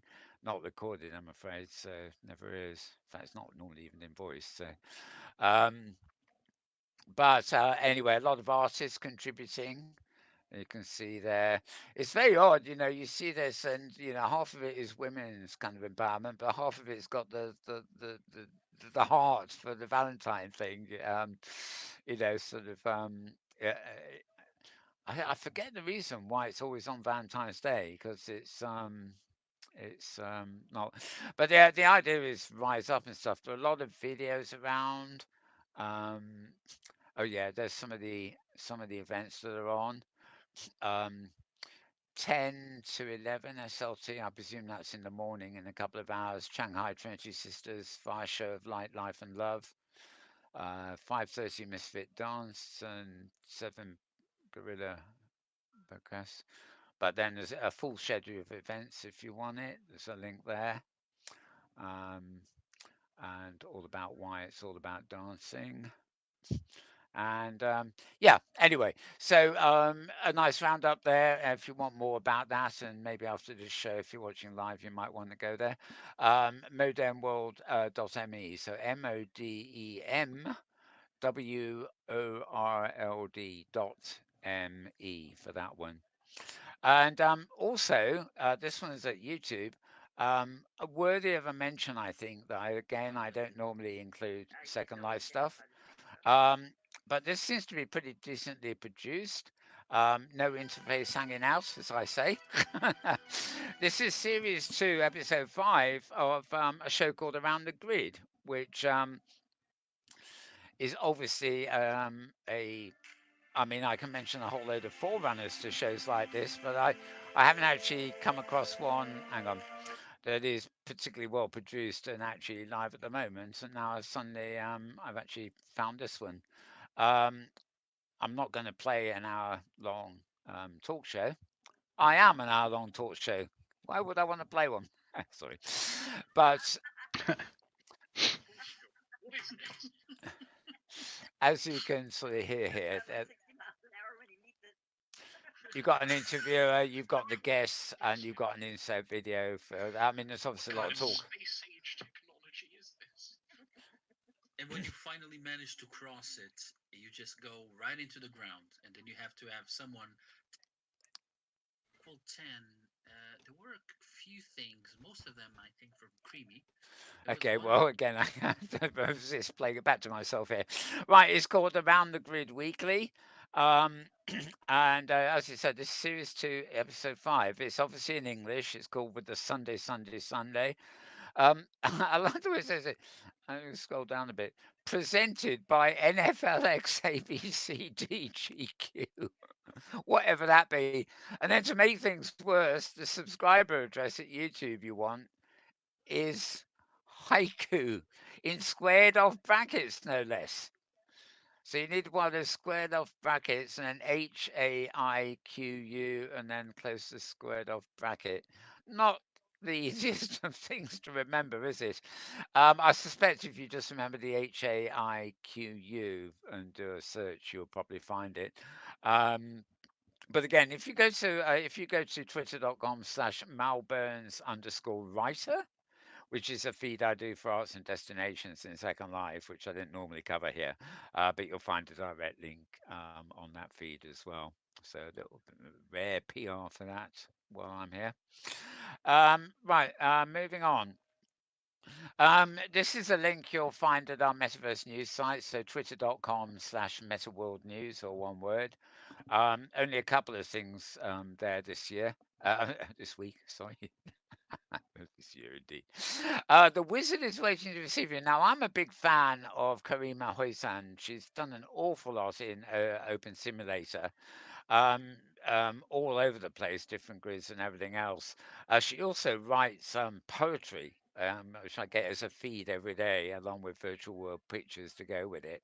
But it's just straightforward sort of fiction, lovely poetry as a rule. Um, anyway, this post from her is at her site. It's karimahuizan.com. Now, if you look at her name there and squash the two words together, that's how you spell it. And then .com. So KARIMAHOISAN.com. And the wizard is waiting to receive you. Now, basically, um, this is her 20th virtual world on Kitely. So she's now got 20 different. It's kindly refers to simulations, regions, as it were, as virtual worlds in themselves because of the way it works. So basically, she's saying this is her 20th region on the virtual world platform of Kitely. Um, and the wizard is open to receive visitors. For those of her WordPress feeders, oh, well, then she goes on about it. She's taken some photos of all the stuff going on there, which looks absolutely lovely. I mean, I've been to so many of her things. She works again with a very familiar avatar from Second Life days called Dale Innes. Um, Together, they've created 12 worlds together. Dale is an out of the box scripter. Um, He made some great stuff. He was at one point going to make something for me, and I forgot what it was. It was long. Well, I don't think it. I think it might have been Open Sim. I'm not sure. But anyway, I thought I'd promote that because she's a wonderful lady. You should. She does videos from time to time too, where she actually narrates poems. To machinima. And they're just wonderful because she's got a lovely spoken voice. The poems are lovely, and the film work is lovely. So, what more could you want? But this is simply a latest region on Kitely, which is, of course, open to hypergrid people as well. And I knew there was something I missed. Here we are, yeah. Kitely.com/virtual world with a dash there /Karima-Hoisan/the wizard. And if you're hypergridding in, all you need is grid.kitely.com colon 8002 colon the wizard, and there's a space between the wizard. Okay, and then finally, plug for a friend of ours. This is New World Notes, which is James Orr's post. It used to be all Second Life, but it's now about virtual worlds, VR, and internet culture. But he's got a really nice post here about Krista Lopez, or rather, well, yeah, Krista Lopez. Basically, she got bored with Zoom, and she's a professor, of course, so she's teaching computer programming in a virtual world and streams it to her Twitch. And here's her advice for other educators. So he's embedded, just not, it's just a long one. Oh, right, this is via Twitch. There's recordings of her things on YouTube too. This seems to be taking a bit of a time. Um, anyway, you can watch the Twitch channel. Actually, when did he post this? February 11th. So no, so this is Wednesday or Thursday. She has her own Twitch channel anyway, and it is Krista Lopez, as far as I remember. Um, why is it not showing me? Oh, well, never mind. Um, She's come up with a clever solution to teaching a large group of students in quarantine times. Um, she's moved her class of 150 students, that's quite a few, to Open Simulator, the open source virtual world, and not just to stream a video lecture to an assembly of avatars, but using OpenSim scripting functionality so students can actually learn programming by using the virtual world's own language and building applications within it. And I must say, I'm very used to her voice, but I'm, well, giving talking, being interviewed, and maybe giving talks. But I was kind of amused listening to this because it's not real time Krista talking. She's obviously having to take into account the different students, all 150 of them. Some going slow, some going a bit faster, and she's busy trying to jump, juggle them all. But doing it very well. Doing it very well. She's very easy and speaks very accessibly too. Um, so yeah, makes a point that talks about Open Simulator, which is a reverse engineered version of Second Life, basically. Um, Fortnite or Roblox, it is not. But her class uses Firestorm, which is viewer, which can be used for OpenSim and Second Life. Krista said she was expecting it to be problematic, but it was surprisingly easy. So there you go. Um, and yeah, exactly. So Hamlet has a little talk with her and about what she's doing. Brief talk, really, and some screenshots and a couple of embedded videos for you to watch. So, nice little bit of PR for her there. So, you'll find this at NWN. So, that's New World Notes, in fact, nwn.blogs.com. And again, you'll find a link to that. There's actually a link to that in both my Malbone's Twitter feed and the Metaworld News Twitter feed. It appeared in both one way or another. So no problem there. And my screen has gone dead again. So it looks to be, as far as the general stuff's concerned, let me just have a little opening of Slack here just to see if we've got any other um, interesting videos I missed, um, which I haven't loaded yet. And here we go. No, that's of interest is what I want. Oh, come on, doodle poop. It's my fault for not having it open or in the background. Right, here we go. So, Friday, 12th of February. Oh, no, okay, I'm going to summarize some of these because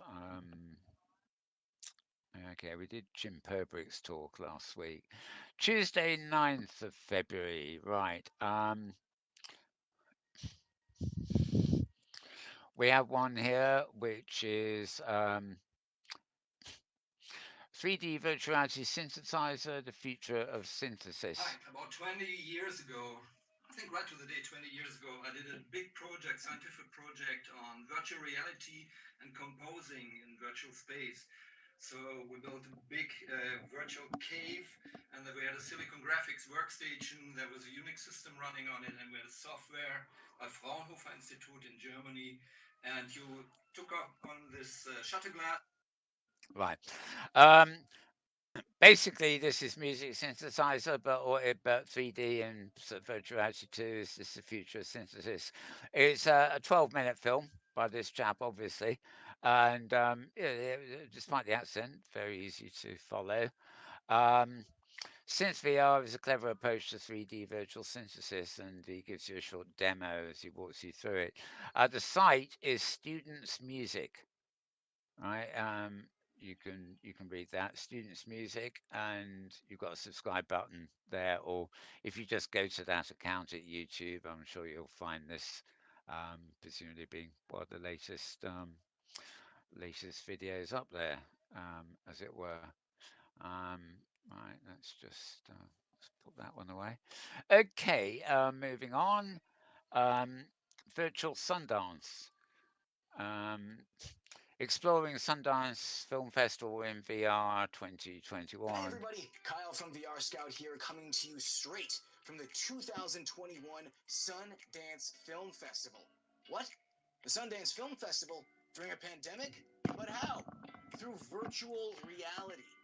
This year, event organizers teamed up with Active Theory to whip up a custom virtual platform for their annual new access every project featured as part of the New Frontier. Okay, I don't think he moves very much. Okay, introducing most of it. That's about 4 minutes long, and it's published by VR Scout. They have their YouTube channel as well as their website, of course. So, VR Scout is the name of the YouTube account you want for their videos, and that one in particular. Um, moving on in. Ah, this one's quite interesting from Thursday. Uh, let's just clear these unwanted ones. This is to do with the Smithsonian, American Hi Art. everyone, welcome to Alt VR. Alt VR is a non-gaming VR YouTube channel. So we're doing lots of interesting things that fall outside of the game genre, like virtual reality experiments. So, for instance, we have used virtual reality in sensory deprivation tanks. We've also created out-of-body experiences using stereo 3D cameras that we place outside of our bodies and feed the link into a VR headset. We've also done the same with drones, so that you play yourself basically in third person with a drone following after you. And yeah, lots of stuff like that, like virtual reality apartments that are calibrated in one-to-one scale to your real apartment. So if this sounds like it's something for you, then please click the subscribe button below the video. Now, for this video, we're also checking out applications that we find interesting at the Steam store that fall outside of the non-gaming genre. So we're especially interested in nature and art and any kind of aesthetic experience. And in this episode, we're checking out the Smithsonian American Art Museum. I'm quite sure that's what it's called. Right. Finally. So I was about to say it's called Smithsonian American Art Museum in virtuality. It's called Beyond the Walls, and he's checking it out there. Again, a slight introduction. The actual thing itself is quite short. It's 10.5 minutes. And the site you want here, and it's a regular broadcast now, is Alt VR, not to be confused with Alt Space and the whatever. This is just a private account for that chap. Alt VR, ALT, and then VR in caps, and at YouTube once again. Okay, now this one I'm going to play. I don't think it's too long. This is a clip from France 24, which is a mainstream news channel in France. It's a bit like News 24 from the BBC here, and looking at inside the world of the metaverse. Now, I'm going to skip forward a bit, I think, at the intro because they cover a couple of other things first. Um, you'll find it at France 24 English. So France 24, the numerals and all caps, and then English in normal case. Hello and welcome to all of you. You're watching Tech 24. I'm Julia Stephen. In this edition, we tell you how couples in Asia and India have decided to get married online. This as weddings have been canceled to respect social distancing measures. And in some situations, the bride and groom aren't even. Okay, this is 12 minutes, the whole thing. So I'm going to just fiddle here live. Oh, didn't have to go very far, did I? Okay, maybe I should just have left it playing. Yeah. The bride and groom aren't even in the same place. And in Test 24, Dan and Jake Howelkar will step into the parallel world of the metaverse Second Life. No pun intended, but with the lockdown and social distancing imposed during the current pandemic, the virtual platform is seeking a second life. Ha ha. But first, as many countries around the world are now easing their lockdown, a French entrepreneur has found a way of breaking the chain of contamination by telling individuals whether or not they could have been in touch. Right, let's scrolling through here to we get to the virtual worldy bit. Measures. Yet in China and India, some couples have actually decided to tie the knot online. Peter O'Brien has the story. Oh. Oh, so we're not there yet. Shalun and Oh, doing this live is fun, is it not? Ah, Animal Crossing New Horizons, the player this is what I want.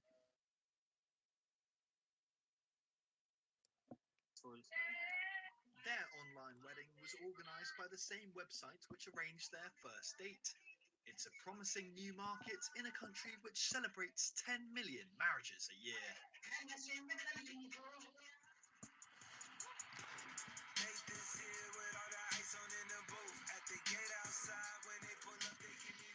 Well, we're actually going to stay in this virtual world and we're going to bring in our in-house expert, Dan and J. Cattlecar. Hello, Dan.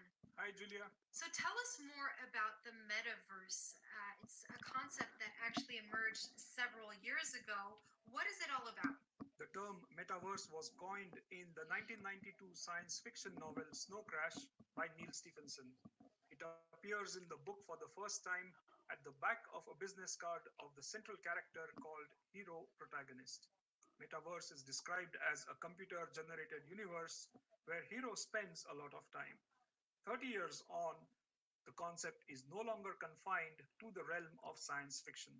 Thanks to technological advances, a virtual shared space where people can interact with each other and their surroundings is increasingly becoming mainstream. For example, the company Allspace VR has developed a platform that allows users to communicate with each other in virtual reality through their digital avatars.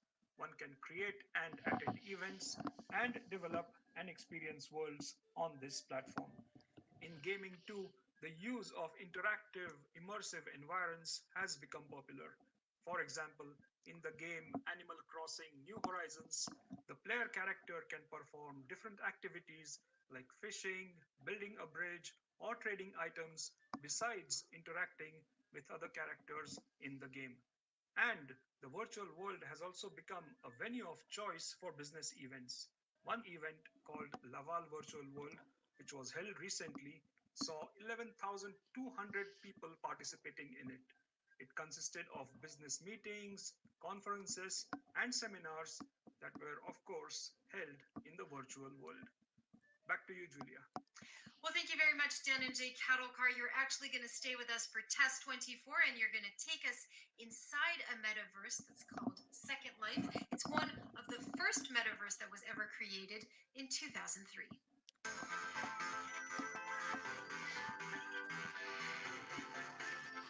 Thanks, Julia, and welcome to Second Life, an online interactive virtual world that was developed and released by Linden Lab in 2003. In this world, you can explore different locations through a digital avatar. You can move from one location to the other in a matter of seconds through teleportation. You can explore different worlds either by walking, running, or flying. You can chat with other users in your vicinity. You can attend many events, customize your look, and even buy items from the virtual marketplace. Speaking of virtual transactions, my France 24 colleague Guillaume Grallet earlier spoke to the CEO of Linden Lab, Ebbe Altberg, and asked him how the economy inside Second Life functions. Second Life is a true virtual world with a real economy. People are transacting and buying and selling goods and services on the platform, and they can create pretty much any world they want within Second Life. We see people buying and selling avatar goods. There's over 5 million items in the store for people to buy. People make real money.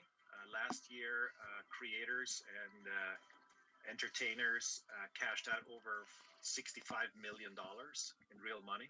He also said that in the future, we will be spending more and more time in virtual space. With new technologies coming like virtual reality, as that gets more and more available and more comfortable and at better price, we're going to see over 20 years, a lot of people already spend more time in virtual space than in physical space.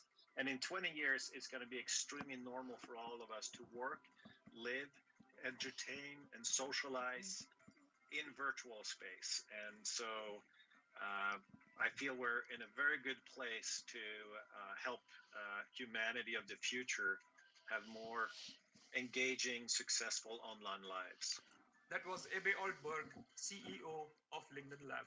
Back to you, Julia.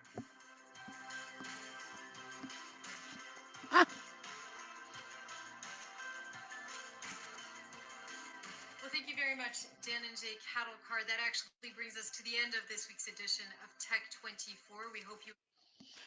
Ah, she hopes. Yes, indeed, she does. Inside the virtual world of the metaverse. So that's a clip from their TV channel. France 24 English is the name of the channel at YouTube. And they got, well, they've got other links there that you can click on for more as well. So that brings me to no, it doesn't. Ah, Sorry, I mean, okay. Scar Ghost again. You might as well give us a sound effect, though it's not strictly speaking. He has a video channel, and it's called VR Fast. mm, Antony, the Skull Ghost, and welcome to the third episode of the VR Fast. The VR Fast is one column of this YouTube channel when I answer in a fast way to your questions and your curiosity about VR and AR. Today I want to answer. It must be a real novelty to be doing something fast, given the length of his articles. mm. Yeah, he's answering the question about what is currently the biggest challenge for VR. This is only 2 minutes, but I'd rather you actually went to it Yeah, yourselves. it's hard to You hear know, Mel through your speakers. yeah, So it's not right. His voice is you need it as clear as you can get it. In fact, I'm afraid because of his accent. Scar Ghost, of course, all one word here, is the name of the channel. And I think he's got a few reviews up here as well. But basically, this VR Fast is his new thing on video. Um, right, moving on very quickly. Um, System jams. Oh yeah, this was something happening here in Sansar. This is an hour-long um, event. Um, oh yeah, this was actually a nice idea. Um, Whether a compilation video like this is the best way to see it, I can't really say. But basically, there are a whole load of avatars got together to watch a sort of curated set of music videos. So if you can imagine having your own sort of MTV and watching it with friends, but the actual playlist is actually curated by whoever was hosting this event. So it's not just a sort of everybody dancing in a space or stuff like that. They're watching the latest music videos too. And problem with MTV and things like that, although it's many years since I watched it, is you never know what's coming next, and also it's very much a mainstream playlist. Whereas, if you wanted to spend an hour with blues videos, for example, it was for MTV never had a blues show that would allow you to do that.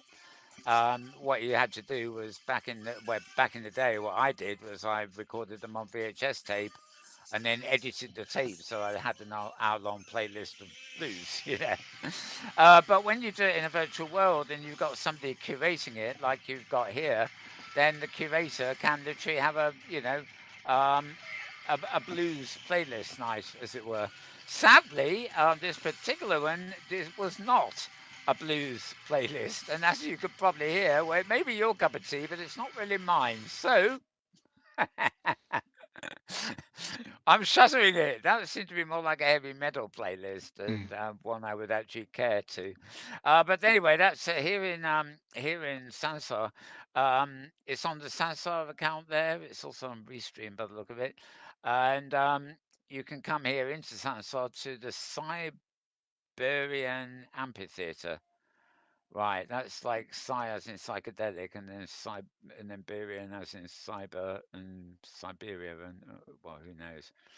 An hour of music videos from a range of genres, but as I say, it's it tells you which ones there were, but no help if you're not into that thing. And I'd say it's like music parties and things, even in Second Life. I personally don't tend to go to many. I have to be around for one thing when they happen, and a lot of them happen American time. But also, I have to like the performer I'm going to watch. And there's plenty of people like I will name check a few people like Grace McDonough, Cylindrian, um, who else? Who else? Mankind Tracer.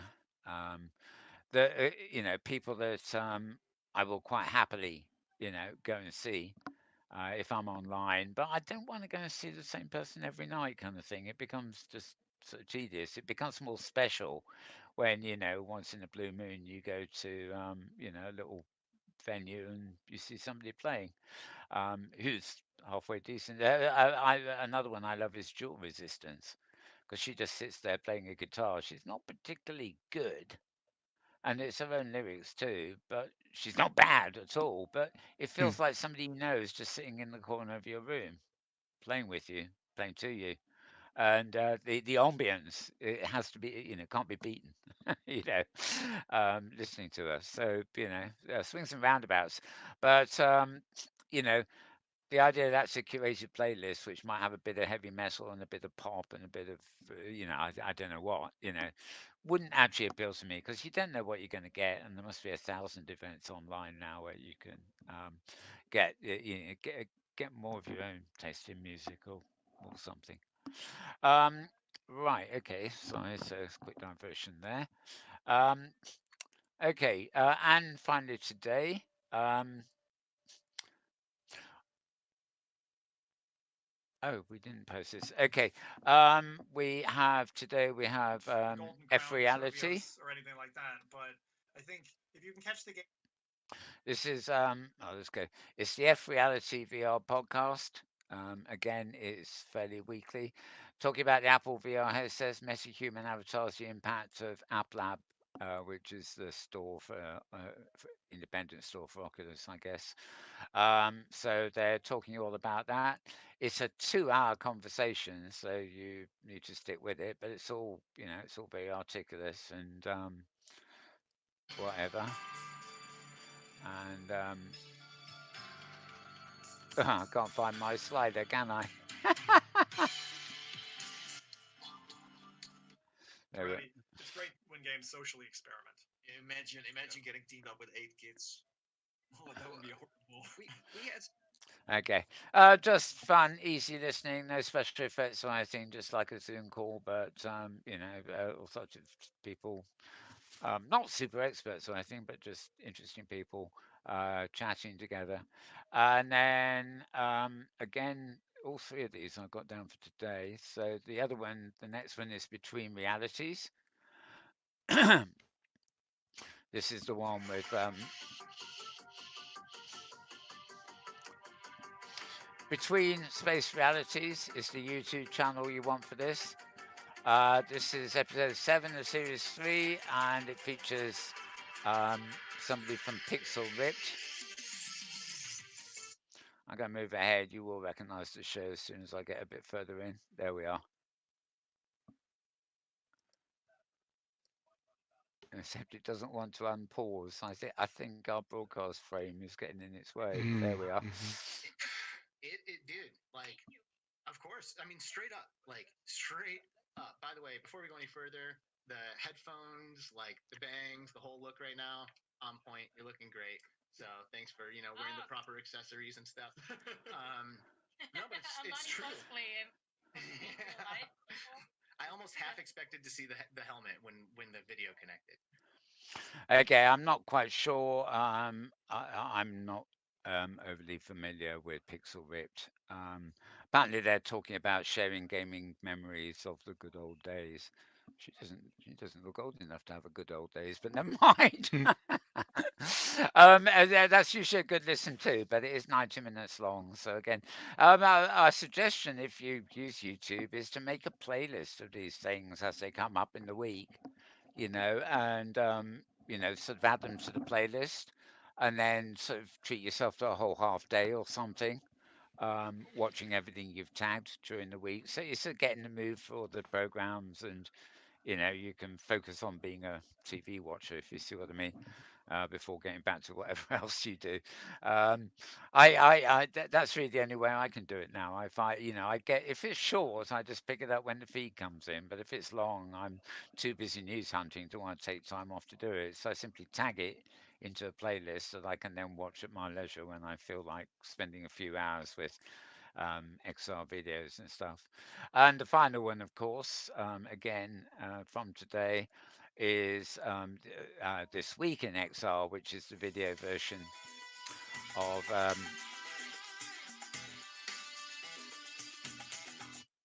Charlie Fink's thing.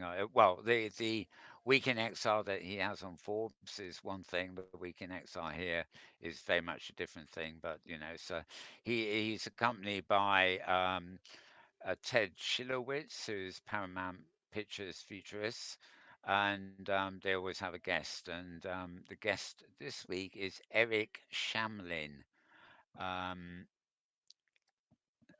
and the text doesn't tell me at all anything about him. Hmm. A digital advisory slash agency. Uh, Welcome, Eric, and thanks for joining us for the show. Thanks for having me. Right, yeah, I remember now. He's an yeah, he's with basically an agency. Interesting sort of talk, but nothing special on that one, I have to say. But interesting enough guest. Right, so this time I can really say I'm at the end. I'm at the end of everything. I'm at the end of my tether. At the Cough, end, cough, all right. splutter, splutter. At the end, indeed. So, James, thoughts galore on all Um, that, if you well, have any, that is. yeah, I did have one thought, and that was, at one point, one of the early articles said something about the ultimate goal of VR is to touch something, and I was not completely on board with that. It's that would be a nice aspect, and people can say the ultimate goal of VR is to smell something, or the ultimate goal of VR. I think no, that's probably not the ultimate goal of VR. Well, I think the ultimate goal, if there is such a thing, because Hmm. I think people, there must be a few people like me who pick and choose who don't really want the assault on our senses that is total. Hmm. It's like having headphones on and having a headset on, and you can't hear anything happening in the real world. You can't see what's happening in the real world. And if there's smell involved, then you won't be able to smell if your room caught fire. You know, Right, right. to what extent do you want to block out things? Some people buy their headphones because of they cancel out background noise better than others. But do you really, but do you really want to be wearing those headphones where you're in a busy place with channel announcements and things that might be important? It's nice to be able to listen to music and still hear a mix of the outside world coming in certain circumstances. So every instance is a mix and match. The mix and match is A, to do with personal preference, but B, to do with the exact environment you're in, be it the real world or virtual. And if there is an end game there, or the end goal, as it were, it's to have in virtual reality all the senses available that we have in real life, is to merge our whole senses of touch, movement, sight, sound, everything into a virtual world. Now, whether we will want to be that wholly immersed all the while is very unlikely. But even in the times when we do get fully immersed, whether we want all those facilities available at the same time, I don't know. Just as when I go into a shop wearing headphones or earbuds, I take them out of my ears when I'm in the shop so I can hear and the activity going in the shop I walked into. But when I go back down into the street where nothing of interest will ever happen, I can put them on again until I actually go into another shop or go into somewhere. So I'm actually picking and choosing there when and where I have additional audio coming into me, and I can always take one socket out of one ear and keep it in the other ear so that I get a mix. I can hear real life in my left ear and music in my right. And same, virtual reality on screen. You can, if it's on screen, you can just look away, and I can see what else is happening in the room, as well as being immersed on what's happening on my screen. If it's in a headset, I can't as easily do that. Oh, sure, they're clunky things. I may have them strapped on, so whatever. So it's not just a matter of tilting it off. I might need to unbuckle these or something. I'm not saying that you have to do that with Oculuses or whatever, but those kind of things are always a consideration. Also, it may be too heavy. The heaviness on my head may make me feel a bit dizzy. And the dizziness has nothing to do with the virtual environment. The dizziness has to do with wearing something heavy on my head for too long. It gets to you or gives me a headache. So, ultimately, I like the idea of full immersion where it's like an immersion tank. When you're in it, you would be oblivious to the real world. But or dropping acid is the classic hippie thing, isn't it? You don't want to do it unless you're in a safe environment, Mm. because when if you're going to exclude reality from yourself, as it were, for a while, you don't want to suddenly be in that other reality feeling anxious and nervous, and um, that's going to lead to anxiety and all sorts of other problems. It's the fact that that full immersion is there and can be used is great. There's no doubt about it. And I like the idea that full immersion is available, but what I don't like is it becoming like a drug where certain kind of people will spend all day and night long in fully immersed, virtual space. So much so that they are, for a prolonged period, except maybe when they're sleeping, detached from the real world. And maybe their sleep cycle will be disrupted, so they won't even be sleeping properly. There are all sorts of things like that that come into it. So being able to strap on the kit to be fully immersed, whether you're sitting down, standing up, or doing all the stuff, it's all great. That's actually what it's all about. Future of interfacing. Even with web pages, electronic interfacing. Be it reading, sound, video, spaces, spatial computing, as we're calling it now. And who knows what? We might find a way of putting a fourth dimension in there. That would be fun, wouldn't it? Go back in time on our computers. Mm. Who knows whatever the fourth dimension is, but you get the idea. Um, that all that is available to us, I think, is great.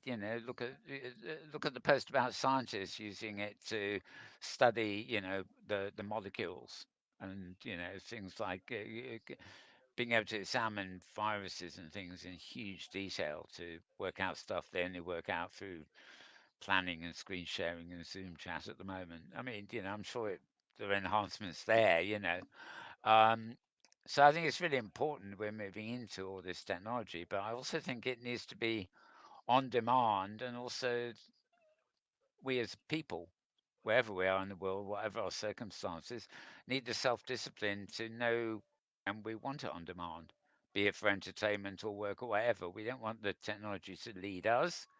We want the technology, the tools to be there for us.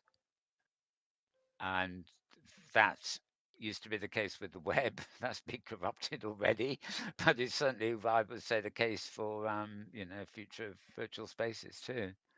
However, they may eventually be linked or not, as the case may be. Anyway, Yep.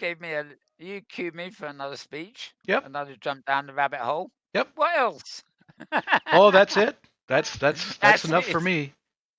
Right. Okay. Well, I think I'm going to go and snuggle up with my new best friend who's come back on screen Oh, now. right, Oh, right. you're lovely, aren't you? Yes, you just still so soppy.